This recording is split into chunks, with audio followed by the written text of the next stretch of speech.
I'm outside the Wild Rover on Shrewsbury Avenue. When I moved to this neighborhood 21 years ago, I was like, oh wow, cool, there's like a little dive bar I can hang out in, it's gonna be great. Then I found out it's a private club and I can't get in there, and I've always wondered, what goes on in there, man? What are they doing in there? Today, finally got an invitation, and we're gonna find out. Welcome to the coolest, most secret bar in Red Bank, the Wild Rover. It's the home of the Monmouth Rugby Football Club, which turned 50 years old last year. Its men's and women's teams continuing the traditions on the field and here in the clubhouse. Because it's an amazing story and an amazing place.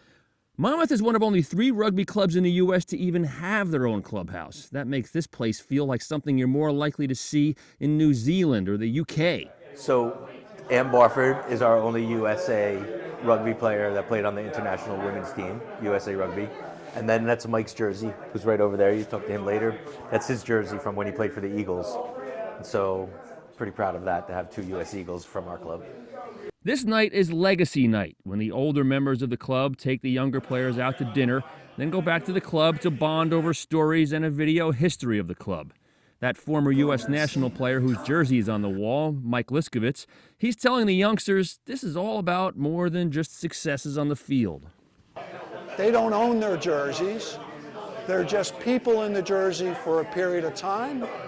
It's their job to pass that jersey on in a very positive way to the next generation.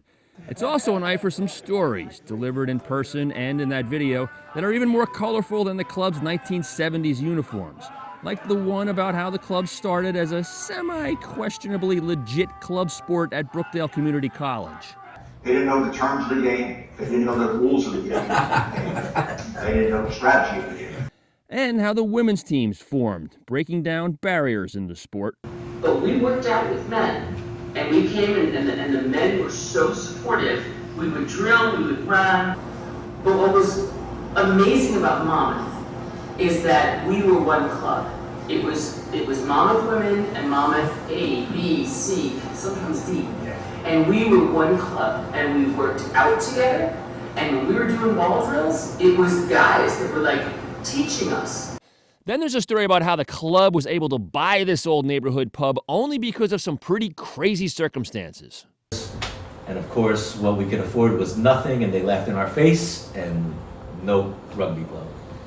2 months later, I got a call from the realtor, said my client's going to jail, we'll take your offer. Great, there's definitely a lot of wild things that happen that, doesn't happen today in the age of social media, but I mean, just the core things about the memories, the bonding, and now it's kind of intergenerational. We have kids on the team now that their dads played with these guys and stuff like that, so it's kind of great to connect those dots. At 25, club member Jared Smallwood, who played rugby at Fordham University, is in his prime on the field. But on a night like this, he's looking forward to being in this place and maybe telling some of his own stories when this club turns 100 years old. That's the plan, that's the plan.